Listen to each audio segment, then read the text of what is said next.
My name is Gloria. I am a mother. And the day my millionaire son told me to move out of the house he bought for me, my heart broke in a way I never knew was possible. But before I tell you how it happened, let me take you to that moment. That very moment. I was standing in the living room, holding a warm cup of tea with both hands. The house smelled like fresh paint and new furniture. The walls were cream-colored. The floor was shiny. Everything looked perfect. Then my son cleared his throat. He did not look at me. He said, "Mom, we need to talk." Those words made my chest tight. He finally looked up and said something I never expected to hear. "It's time for you to move out." My cup slipped from my hands. It shattered on the floor. And in that moment, my whole world shattered too. Before we go any further, if you enjoy emotional and powerful stories like this, please take a moment to subscribe, like this video, and turn on your notification bell so you never miss another story that will touch your heart. Also, tell me in the comments, what country are you watching from? I really want to know who is here with me. Now, back to my story. Move out. I whispered. My voice was shaking. "This is your house, Mom," he said quickly. "I only bought it. Things have changed." Changed. I looked around the room again. This was the house he surprised me with. This was the house he told everyone about. This was the house he said was mine. My legs felt weak. I slowly sat down on the couch. The same couch he helped me choose. The same couch he said, "You deserve comfort now." I looked at his face, hoping he would laugh, hoping he would say it was a joke. But his face was serious, cold, distant. My heart was beating so fast, I thought it would jump out of my chest. "Why?" I asked. He sighed. That sigh hurt more than his words. "We'll talk about it later," he said. "Just start packing soon." Then he picked up his car keys and walked away, leaving me alone in a house that suddenly felt very small, very quiet, and very empty. That night, I did not sleep. I sat on my bed and stared at the wall. This bed, this room, this house. How could something so beautiful hurt so much? I kept asking myself one question over and over again. What did I do wrong? Let me take you back to the beginning. Back to when my son was just a little boy. I raised him alone. His father left when he was still very young. I worked long hours. Sometimes 2 jobs. I skipped meals so he could eat. I wore old clothes so he could have new ones. I stayed awake at night praying for his future. And God answered my prayers. My son became successful. Very successful. He became a millionaire. People praised him. People respected him. People said, "You raised him well." I was proud. So proud. One day, he came to my old apartment. The paint was peeling. The roof leaked when it rained. The stairs hurt my knees. He looked around and frowned. "Mom, you can't keep living like this," he said. A week later, he drove me to this house. This very house. When we arrived, I thought we were visiting someone. He smiled and said, "This is yours." I cried. I hugged him. I thanked God. I thought my struggles were finally over. But now he wanted me out. Why? What changed? What happened behind my back? I walked around the house slowly that night, touching the walls, touching the doors, like I was saying goodbye. Then I noticed something strange. On the table, there was a folder. A brown folder. It was not there before. My name was written on it. My hands started shaking as I picked it up. I opened it. And what I saw inside made my heart drop to the floor. And that is where I will stop for now. Because what was inside that folder would change everything. And once you hear it, you will understand why this house was never really mine at all. I did not sleep that night. Not even for a moment. I sat on the edge of my bed, holding that brown folder in my hands, staring at it like it was alive. The house was quiet, but my head was loud. Every tick of the clock sounded like a hammer hitting my heart. Slowly, I opened the folder again. Inside were papers. Legal papers. Big words. Small letters. Lines I did not understand. But one thing stood out clearly. The house was not in my name. Not even a little. My son's name was everywhere. His signature. His authority. His control. My hands trembled. So, this house was never mine? I whispered to the empty room. All those months I had been living here, telling friends, telling church members, telling neighbors. My son bought me a house. I felt foolish. Embarrassed. Used. At the bottom of the papers, there was something else. A clause. I read it again. And again. Then my heart dropped. It said I could be asked to leave at any time. No notice. No argument. No explanation. Tears filled my eyes. That was why he spoke so calmly. That was why he walked away without guilt. He knew. He always knew. The sun had not even risen when I heard a knock on the door. My body jumped. Who could be here this early? I wiped my face and slowly walked to the door. When I opened it, my son was standing there, dressed neatly, phone in his hand. Calm. Too calm. "Good morning, Mom," he said. I did not answer. I stepped aside, and he walked in like he owned the place. Because he did. He sat on the couch and crossed his legs. "Did you look at the papers?" he asked. I stood there, holding the folder tightly. "Yes," I said quietly. He nodded. I thought so. There was no apology in his voice. No shame. "Why?" I asked. "Why didn't you tell me the truth from the beginning?" He rubbed his forehead. "Mom, you wouldn't understand," he said. "Try me," I replied. He sighed again. That same painful sigh. "I bought this house as an investment," he said. "I let you stay here because you're my mother. Let me stay." Those words cut deep. "So when you said it was mine," my voice cracked, "you were lying?" "I never said it was in your name," he replied. That hurt more than shouting would have. He was right. He had played with words. And I had trusted him. He stood up and walked around the living room.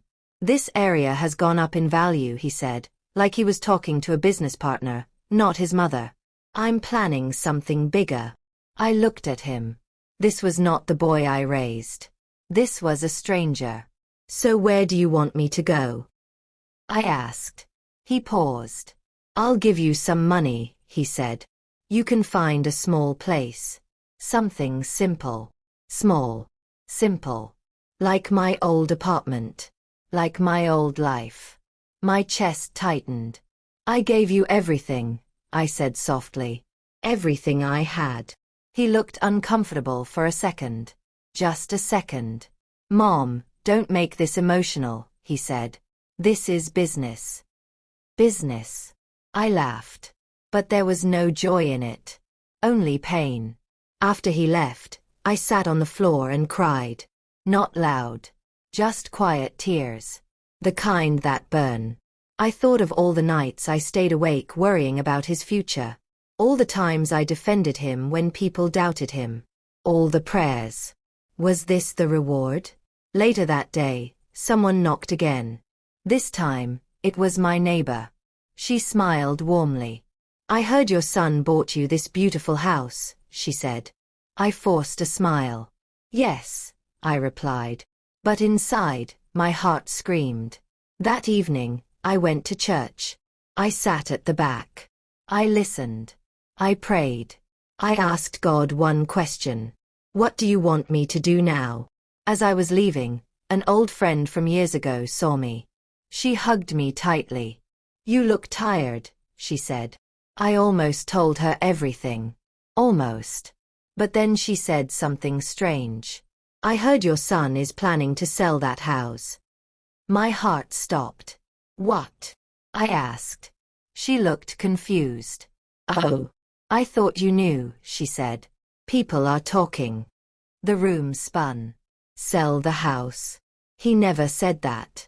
That night, I went back home and sat quietly, thinking, remembering, connecting pieces. Something was not right. This was not just about money or investment. There was more. Something he was hiding. Something bigger. I stood up and walked to the study room. The one he always kept locked. But this time, the door was slightly open. My heart started beating fast. Very fast. I slowly pushed the door open. And what I saw inside made my knees weak. My heart was pounding so hard, I could hear it in my ears. The study room smelled different from the rest of the house. It smelled cold. Empty. Like secrets had been sitting there for a long time. The curtains were half open. The light coming in was weak. Dust floated in the air. On the desk were piles of papers. Not neat. Not organized. Just thrown there like someone was in a hurry. I took one slow step inside. Then another. My hands were shaking. This is wrong, I whispered to myself. I should not be here. But my feet kept moving. On the wall, there was a whiteboard. At first, I thought it was blank. Then I moved closer. And I saw writing. Names. Dates. Numbers. Arrows pointing from one thing to another. It looked like a plan. A big plan. And right in the middle of it all was the address of this house. My house. I felt dizzy. I grabbed the chair and sat down. What is this? I whispered. I looked at the desk. There was a laptop.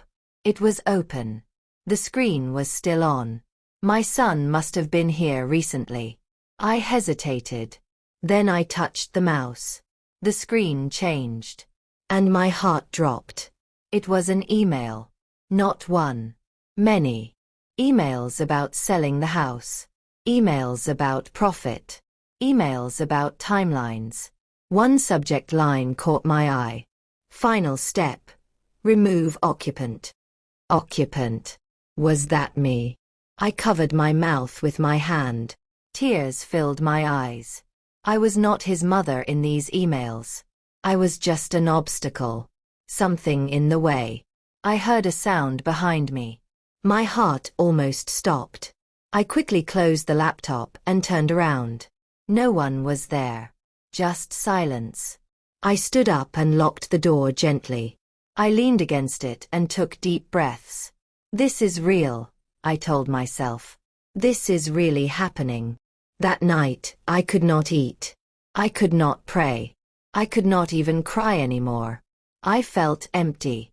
The next morning, my son called. Mom, he said like nothing was wrong. I'll come by later. We need to talk about your moving plans. Moving plans. He had already decided. Okay, I replied quietly. I did not argue. Not yet. When he arrived, he brought papers again. More papers. More words. More control. I'll give you 30 days, he said. That's fair. 30 days. To leave my memories. My peace. My dignity. I nodded slowly. Inside, something was changing. I was no longer just hurt. I was thinking. After he left, I went back into the study room. I took pictures of the whiteboard with my phone. I opened the laptop again. I read more emails. One message made my hands shake even more. It mentioned someone else. Another name. Another person involved in this plan. Not family. Not business. Something personal. Very personal. I felt sick. Later that day, I went to visit someone I had not seen in years. An old family friend. Someone who knew my son when he was still kind. When I told her everything, she went quiet. Then she said something that made my heart drop again. Your son has been under pressure, she said. Big pressure. From who? I asked. She hesitated.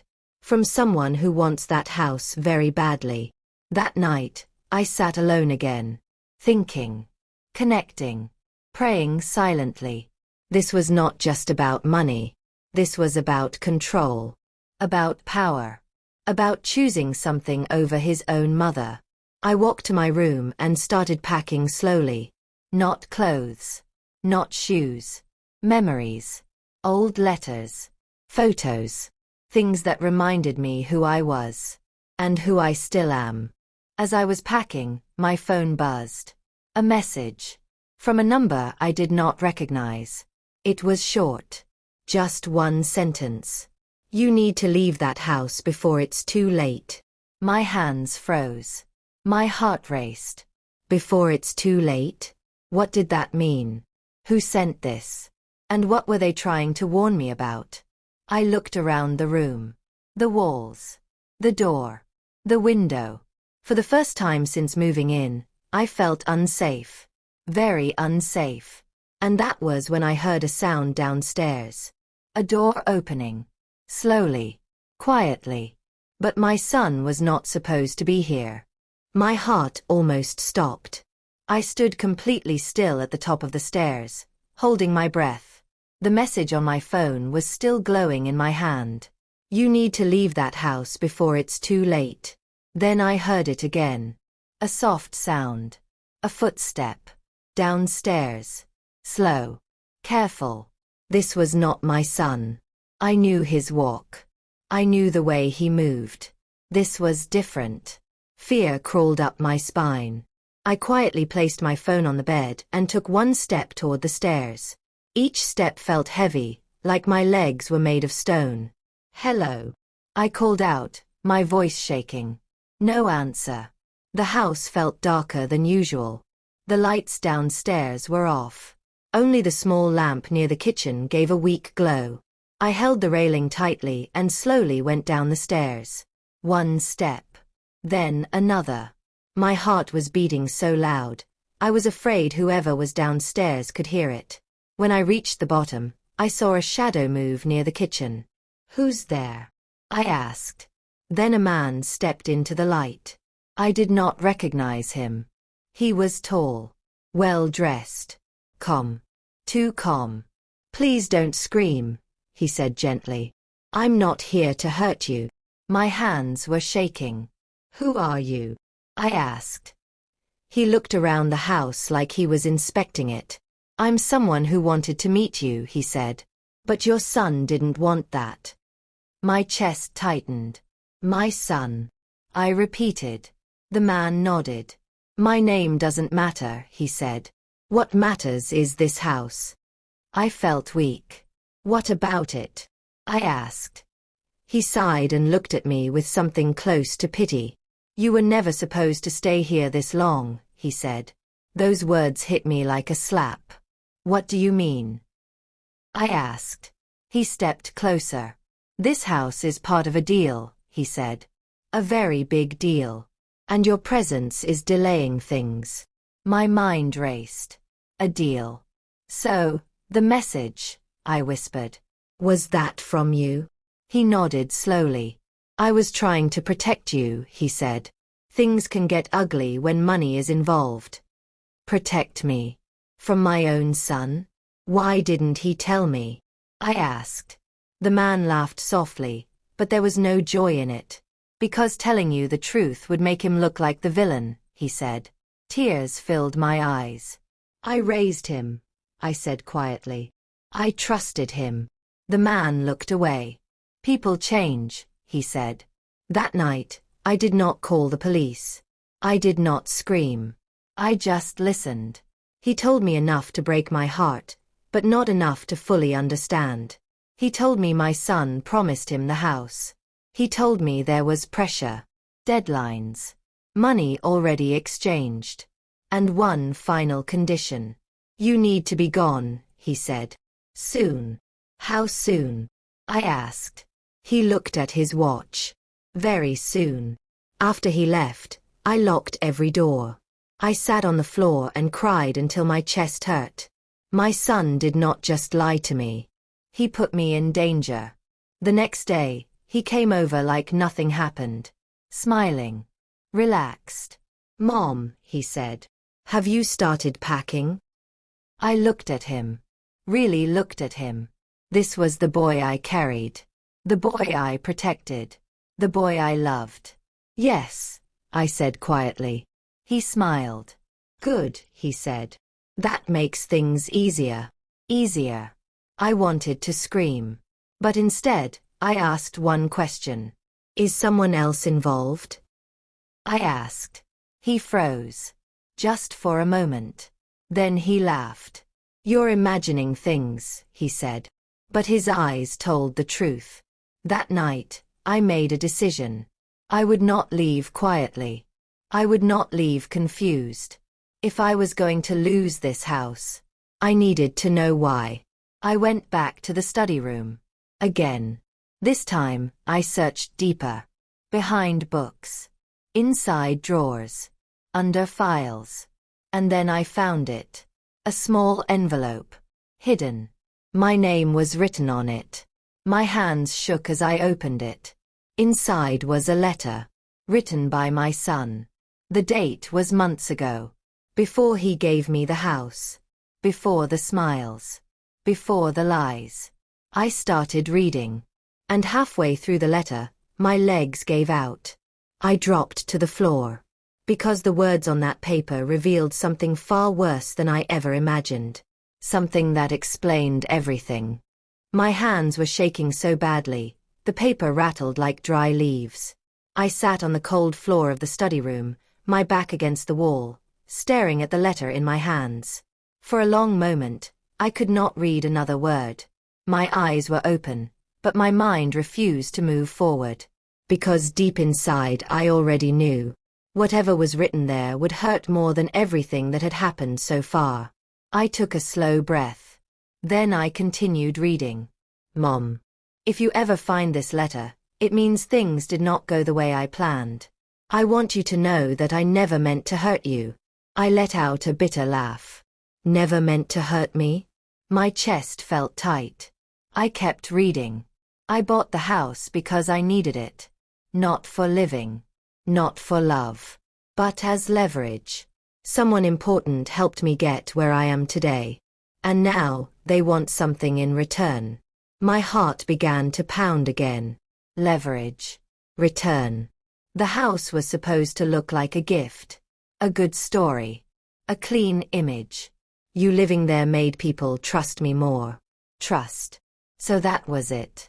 I was part of his image. His cover. His shield. Tears rolled down my cheeks and dropped onto the paper, blurring the ink. I wiped my eyes and forced myself to continue. I told myself it was temporary. I told myself I would move you out quietly before things got serious. But you settled in. People saw you. Neighbors talked. And now it's complicated. Complicated. My whole life had been reduced to a problem. The person involved is not patient. The deal is already signed. Money has already changed hands. If you don't leave soon, I can't protect you. My heart skipped. Protect me. From what? My fingers tightened around the letter. I am sorry, Mom. Truly. But I worked too hard to lose everything now. I dropped the letter. It slid to the floor like it had lost all weight. But I felt heavy. So heavy I could barely breathe. So that's it, I whispered. I was not a mother anymore. I was a risk. A delay. A loose end. I pressed my palm against my chest, trying to calm my breathing. All those years. All those sacrifices. And this was how he repaid me. I stayed there on the floor for a long time. I don't know how long. Minutes. Hours. Time felt meaningless. When I finally stood up, my legs were weak, but my mind was clear. Very clear. This was bigger than betrayal. This was danger. Real danger. That night, I barely slept. Every sound made me jump. Every shadow felt like a threat. I kept seeing the man from the kitchen in my mind. His calm voice. His warning. Very soon. Before sunrise, I heard my phone buzz again. Another message. From the same unknown number. Did you find the letter? My heart stopped. They knew. I stared at the screen, frozen. Then another message came in. You are running out of time. My fingers trembled as I typed back. What do you want? The reply came almost instantly. The house. And your silence. My stomach twisted. Silence. About what? About everything? Later that morning, my son came again. He looked tired, stressed, angry. Mom, he said, closing the door behind him, I need to know when you're leaving. I looked at him calmly. I read your letter, I said. His face went pale. You shouldn't have. You used me, I interrupted. You put me in danger. He rubbed his face with both hands. I didn't have a choice, he said. You don't understand how high the stakes are. Then explain it, I said. He hesitated, then finally spoke. If this deal fails, I lose everything, he said. My money, my reputation, my freedom. Freedom. I stared at him. What kind of deal risks your freedom? I asked. He did not answer. That silence was louder than any confession. I'll leave, I said slowly. Relief flashed across his face. But not like this, I continued. Not without answers. He stepped closer to me. You need to trust me, he said. Please. Just pack your things. Trust. That word again. I nodded. But inside, I had already made another decision. That evening, I packed a small bag. Just essentials. I hid the letter inside my clothes. I charged my phone. I memorized phone numbers. I prayed quietly. Not for protection, but for strength. As I was about to go to bed, I heard a car pull up outside. Not my son's. The headlights stayed on. Someone knocked on the door. Not gently. Firm. Demanding. My heart raced. I walked slowly to the door and looked through the peephole. And when I saw who was standing there, my breath caught in my throat. My heart was beating so fast, I thought it would burst out of my chest. I stood frozen behind the door, my eye pressed against the peephole. The porch light was bright, almost too bright, and for a moment my vision blurred. Then I saw the face clearly. It was not my son. It was not the stranger from the kitchen. It was a woman. Well-dressed. Calm. Confident. She stood straight, holding a small leather bag in one hand, her other hand resting lightly on the door as if she knew it would open eventually. I swallowed hard. Who was she? And how did she know where I lived? The knocking came again. Slow. Firm. Like she had all the time in the world. I unlocked the door with shaking hands and opened it just a little. Yes. I asked. She smiled softly. Good evening, she said. May I come in? We need to talk. Something in her voice made my skin crawl. I don't know you, I said. She nodded. That's true, she replied. But I know you. Very well. My heart sank. She stepped closer. I promise I won't take much of your time, she said. And I promise you'll want to hear what I have to say. Against my better judgment, I opened the door wider. She walked in like she belonged there. Like she owned the place. We sat across from each other in the living room. She placed her bag neatly at her feet and folded her hands on her lap. My name doesn't matter, she said. What matters is your safety. That word again. Safety. Who are you? I asked. She tilted her head slightly. I represent interests that your son chose to work with, she said carefully. Very powerful interests. My stomach twisted. Is this about the house? I asked. She smiled again. Everything is about the house, she said. She leaned forward. Your son made promises he should not have made, she continued. Promises that involved property, timing, and discretion. Discretion. Silence. The words from the message echoed in my mind. He told us you would be gone by now, she said calmly. I clenched my hands. And if I'm not? I asked. Her smile faded just a little. Then things become complicated, she said. She reached into her bag and pulled out a folder. Another folder.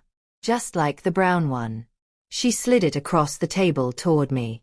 Inside are relocation arrangements, she said. A place to stay. Money for expenses. Everything you need to start fresh. Start fresh. At my age. What's the catch? I asked. She met my eyes. You leave quietly, she said. Tonight, if possible. And you do not speak about what you've seen, heard, or discovered. And if I don't? I asked. She paused. Then said softly, then I can no longer guarantee your son's protection. My breath caught. You're threatening him, I said. No, she corrected gently. I'm explaining consequences. Anger burned in my chest. He's my son, I said. You're using him. She nodded slowly. He used us first, she replied. We're simply collecting. She stood up. I suggest you pack only what you need, she said. Someone will return tomorrow to finalize things. She walked to the door, then stopped. Oh, she added, turning back to me. Please don't involve the police. That would make matters worse. Then she left. Just like that. I locked the door and slid down to the floor. My whole body was shaking. This was no longer about money. This was power. Danger. Control.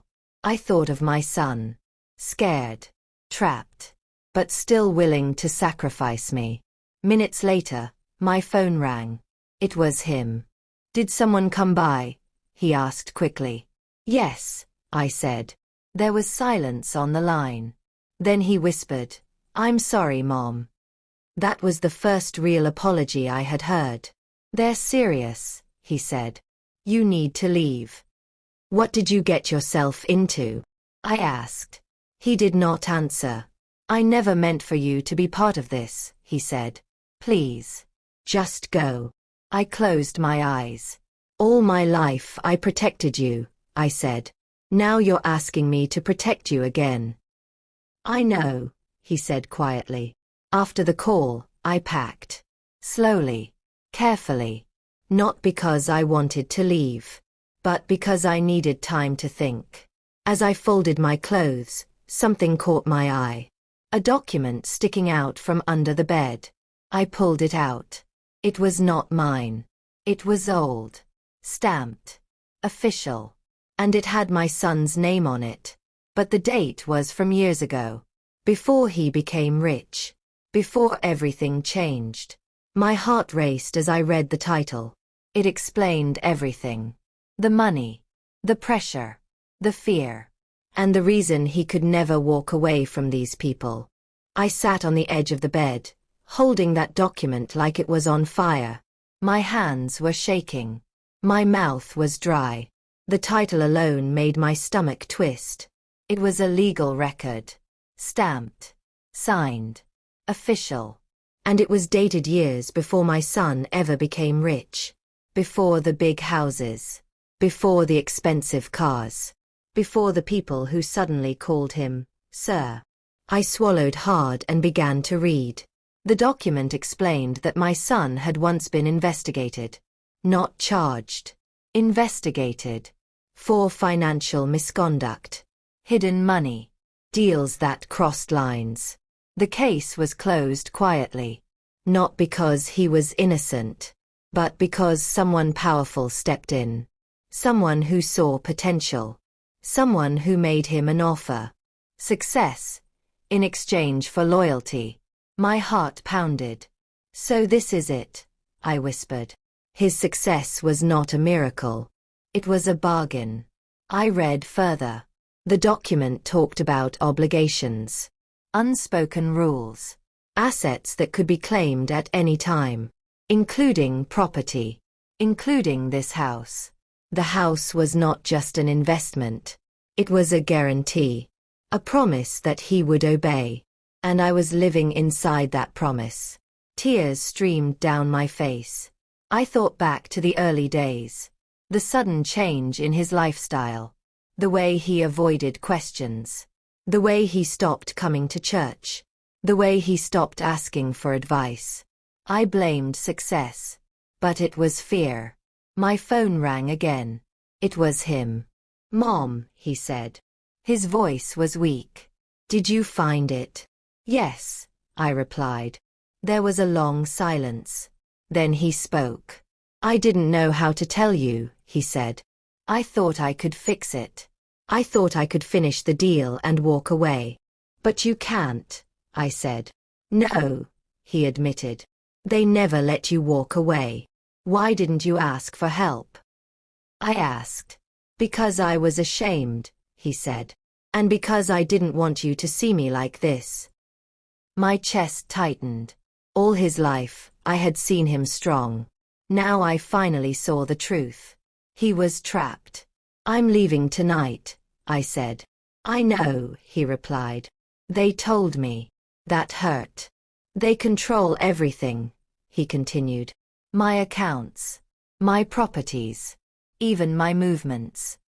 "What do they want from you now?" I asked. There was a pause. "They want the house cleared," he said. "Once it's sold, my part is done." "And then?" I asked. "I don't know," he said honestly. I looked around the room one last time. This house was never love. It was leverage. I packed the last of my things and sat quietly, waiting for whoever would come next. But then my phone buzzed. A new message. From a different number. "Do not leave the house." My heart stopped. I read it again. Then another message came. "If you leave now, you will never see your son again." I felt dizzy. Who was this? Another player? Another lie? Another trap? I called my son immediately. "Did you send that?" I asked.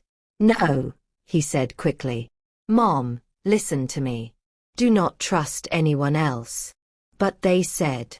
"They're lying," he interrupted. "They're trying to use you again." My head was spinning. Every choice felt dangerous. Every step felt wrong. I sat down, clutching the document. If I stayed, I was in danger. If I left, my son might disappear forever. This was no longer about a house. It was about survival, family, truth. I made a decision. Not a safe one, but the only one that felt right. I would not leave. Not yet. I turned off the lights and sat in the dark, waiting, listening. Then I heard a car outside. Not one, two. Doors opening. Voices. And then footsteps approaching the house. I held my breath as the voices outside grew louder. 2 cars. At least 3 people. Their footsteps were slow and confident, like they knew there was no rush. Like they already owned the outcome. My heart was beating so hard it hurt. I turned off my phone and placed it face down on the table. The house was dark, except for the faint light from the street slipping through the curtains. Then came the knock. Not polite. Not gentle. 3 heavy knocks. Each one felt like a warning. I stood still. The knocking came again. Harder. "Open the door," a man's voice said. "We know you're inside." My legs felt weak, but I forced myself to move. I walked slowly to the door and placed my hand on the handle. Before opening it, I whispered a prayer. Then I opened the door. 2 men and the same woman from before were standing outside. The woman smiled, but this time there was no kindness in it. "You should have left," she said calmly. "I needed answers," I replied. One of the men stepped forward. Tall. Broad shoulders. Cold eyes. "This doesn't need to get difficult," he said. "But it can." I stepped aside and let them in. Not because I wanted to, but because I knew refusing would be worse. They sat in my living room like they owned it. The woman crossed her legs and looked at me carefully. "You were told to leave quietly," she said. "Why are you still here?" I was promised this house, I replied. And then I was told to disappear. She tilted her head. You were never promised anything, she said. You were tolerated. That word stung. Tolerated. One of the men stood up and walked around the room, examining everything. This property needs to be vacant by morning, he said. That's non-negotiable. And if it's not? I asked. The woman leaned forward. Then your son pays the price, she said. My heart clenched. What kind of price? I whispered. She did not answer. She did not need to.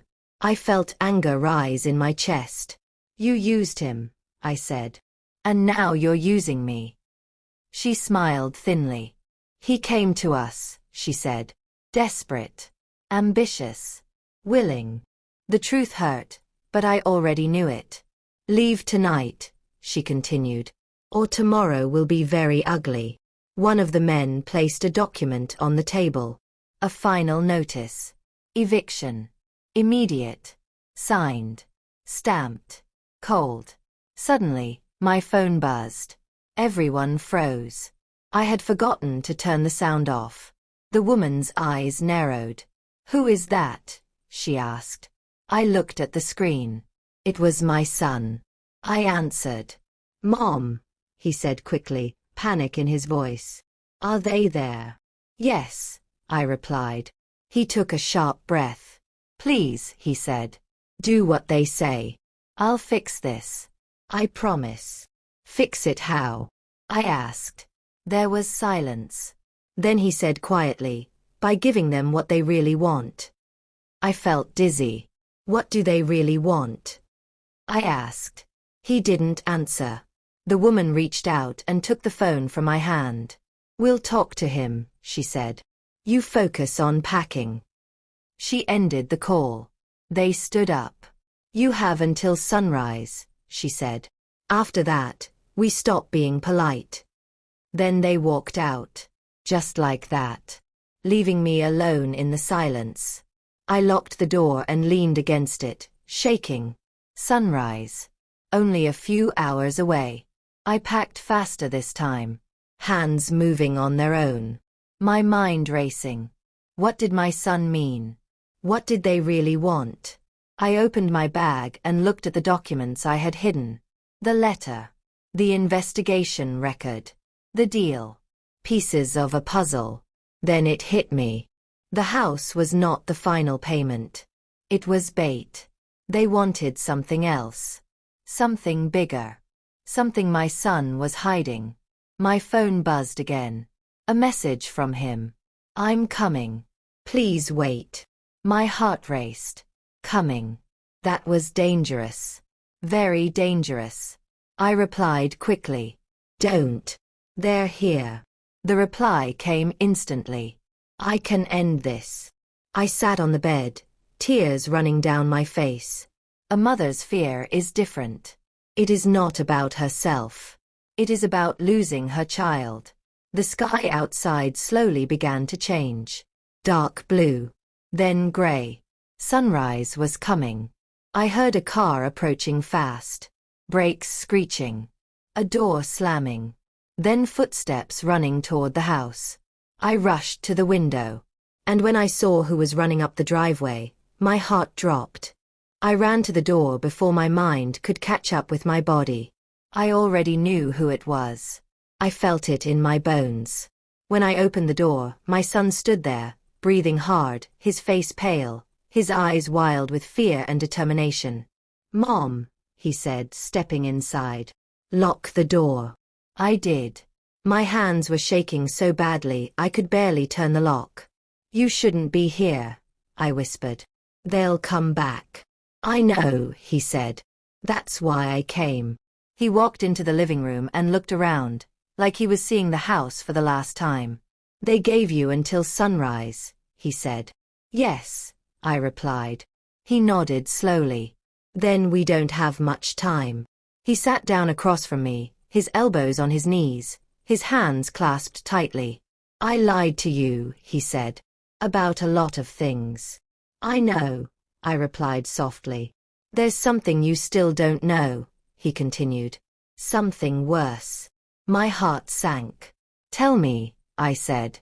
He took a deep breath. The deal I made wasn't just about money or property, he said. It was about silence. Silence again. They needed someone respectable, he continued.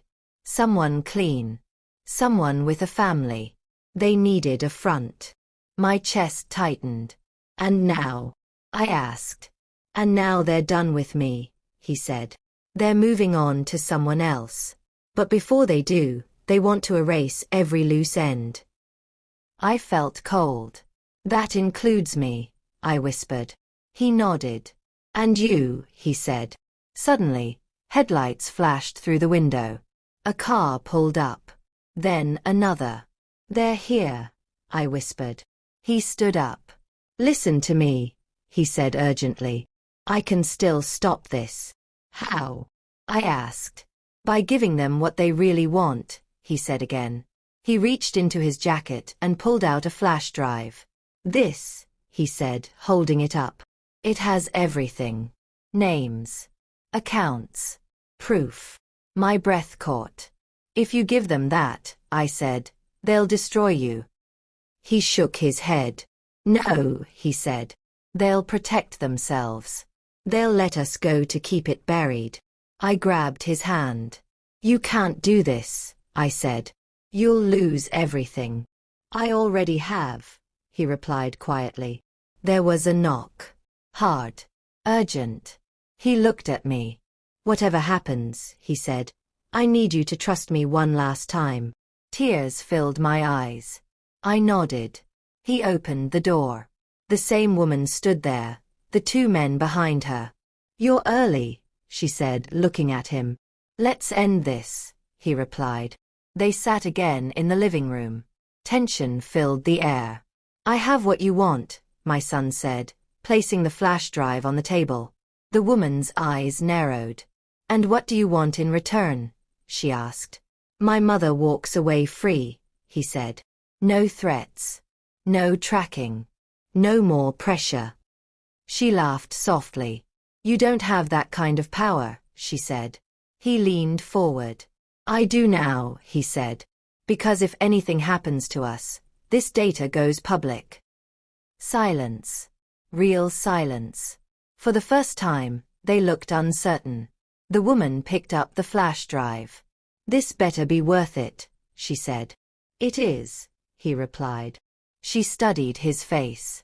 You're choosing her over everything, she said. Yes, he answered without hesitation. She stood up. We'll review this, she said. If it's real, you get what you asked for. And if it's not? He asked. She smiled coldly. Then this house won't matter anymore. They left with the drive. The door closed. The house was silent. We looked at each other. Is it over? I asked. He shook his head. No, he said.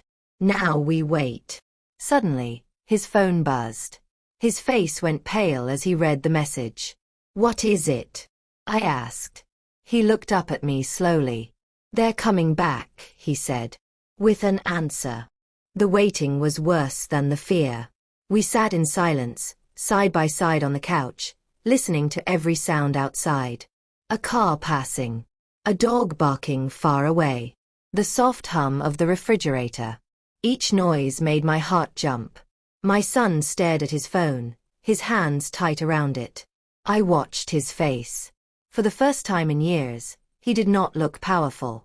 He did not look rich. He looked like the little boy I used to hold when he was afraid of the dark. I'm sorry, Mom, he said quietly. I turned to him. For what? I asked. For choosing money over honesty, he said. For putting you in danger. For forgetting who I was. Tears filled my eyes. I raised you to survive, I said. But I also raised you to do what is right. He nodded slowly. I know, he said. That's why I did this. Headlights suddenly flashed through the window. Both of us froze. A car pulled into the driveway. Then another. My heart began to race. "They're back," he whispered. The knock came moments later. 3 sharp knocks. Final. He stood up. "No matter what happens," he said, turning to me, "you go straight to the back room if things turn bad." I shook my head. "No," I said. "I'm not running anymore." He looked at me for a long moment, then nodded. He opened the door. The woman stepped inside, calm as ever. The 2 men followed her. "This won't take long," she said. She looked at my son. "We reviewed the data," she continued. "Everything you said was true." My chest tightened. "And?" my son asked. She sighed. "You were more dangerous than we thought," she said. "Keeping you close was a mistake." I felt sick. "But," she added, "you were also very smart." She placed an envelope on the table. "Inside is confirmation," she said. "Your obligations are over." My son stared at it. "And my mother?" he asked. She turned to look at me. "You walk away," she said. "No one follows you. No one contacts you. This ends tonight." My son exhaled deeply. "And the house?" I asked quietly. She looked around the room. "This house will be sold," she said. "But you will be compensated." She slid another envelope toward me. "This is more than enough to start fresh," she said. I did not touch it. "What about him?" I asked. "Will he be safe?" She looked at my son again. "That depends on his choices," she said. "But as of now, we're done." They left. No threats. No drama. Just silence. The door closed behind them. I felt my legs give way, and my son caught me before I fell. "It's over," he whispered. "It's really over." I cried then. Not loud. Not dramatic. Just the quiet tears of a mother who almost lost a child. We left the house before sunrise. I did not look back. Not once. That house was never home. It was a lesson. A painful one.